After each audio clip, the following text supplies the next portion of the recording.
요즘 미국에서 눈길을 끄는 영화가 있습니다. 바로 애니메이션 더 킹 오브 킹스인데요. 이 작품 놀랍게도 영국 소설가 찰스 디킨스의 글을 원작으로 하고 있어요.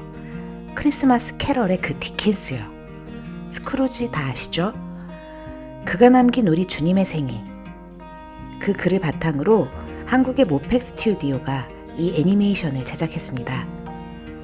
부활절 시즌에 맞춰 개봉을 했고 단 17일 만에 5,450만 달러, 우리 돈으로 약 780억 원의 수익을 거뒀다고 합니다. 이 기록은 한국 영화 애니메이션 사상 해외에서 기록한 최고의 성적이라고 해요.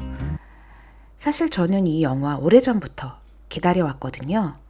코로나 이전이었어요. 모팩 스튜디오에서 올린 테스트 영상을 우연히 보게 됐었거든요. 베드로가 물 위를 걷다가 빠져버리고 물속에서 예수님이 손을 내미는 장면이었습니다. 다 아는 얘긴데 애니메이션의 감성과 깊이가 정말 탁월했기 때문에 짧은 영상이었지만 그 장면이 마음에 오랫동안 남아서 계속 다시 보고 또 보고 하게 되더라고요. 그런데 몇 년이 지나도 개봉 소식이 없었고 혹시 무산됐나 걱정하던 참이었거든요. 그런데 미국에서 먼저 개봉돼서 이런 성과를 내고 있다는 소식을 듣고 정말 반갑고 감사했습니다. 이 영화를 제작한 모팩 스튜디오의 장성호 감독은 이 영화가 기독교 기반의 작품이기 때문에 미국 시장을 타겟으로 하고 있었다고 해요. 그래서 부활절을 기점으로 개봉을 했는데 굉장한 성공을 거두게 된 거죠. 괜한 걱정이었다는 생각이 들더라고요. 우리나라에서는 오는 7월 방학 시즌에 개봉 예정이라고 하죠. 저는 오래 기다린 만큼 꼭 극장에 가서 볼 생각입니다.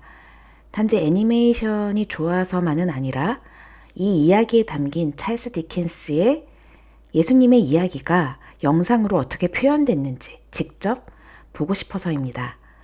그래서 오늘은 영화보다는 원작이 된 소설 찰스 디킨스의 우리 주님의 생애에 대해서 잠깐 먼저 이야기해 보려고 합니다. 찰스 디킨스, 우리에게는 올리버 트위스트나 크리스마스 캐럴로 익숙한 작가인데요.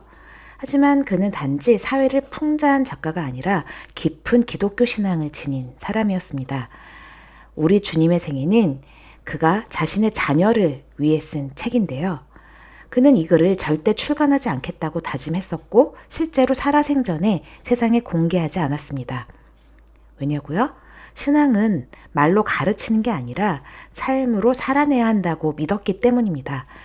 그래서 결국 이 글은 그의 사후에 조용히 세상에 알려지게 되죠. 이 책은 신학서가 아닙니다. 예수님의 삶을 아이들이 이해할 수 있도록 풀어낸 복음의 이야기입니다.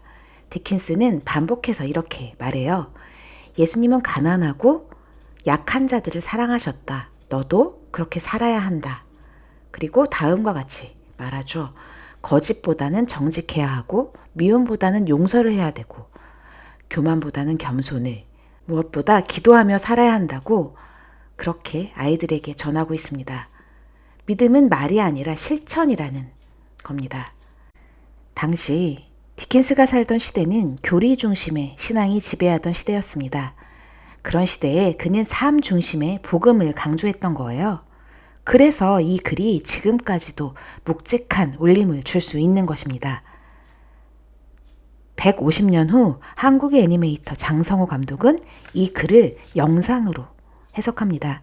아이의 상상 속에서 펼쳐지는 예수님의 생애, 그 상상은 관객에게 감정적으로 체험되는 복음의 여정이 됩니다.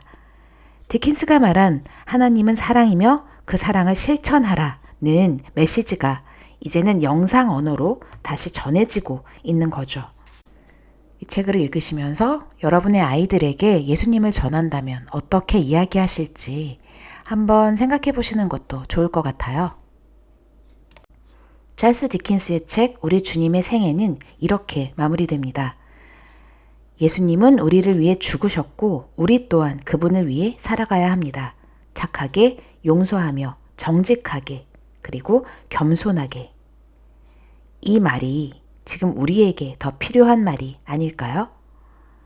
복음은 지식이 아니라 삶입니다.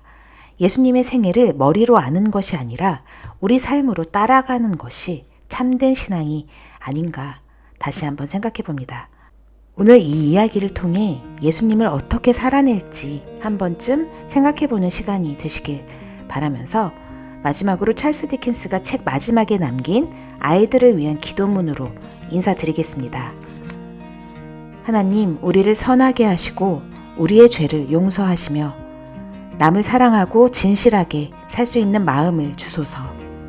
우리를 보호하시고 매일매일 우리를 바른 길로 이끌어 주시며 우리가 주님의 사랑을 알고 주님의 뜻을 따르다가 결국 주님과 함께 영원히 살게 하소서. 아멘. 네, 우리도 이런 기도를 할 수 있게 되길 바랍니다. 지금까지 크리스찬 인사이드에서 전해드렸습니다. 감사합니다.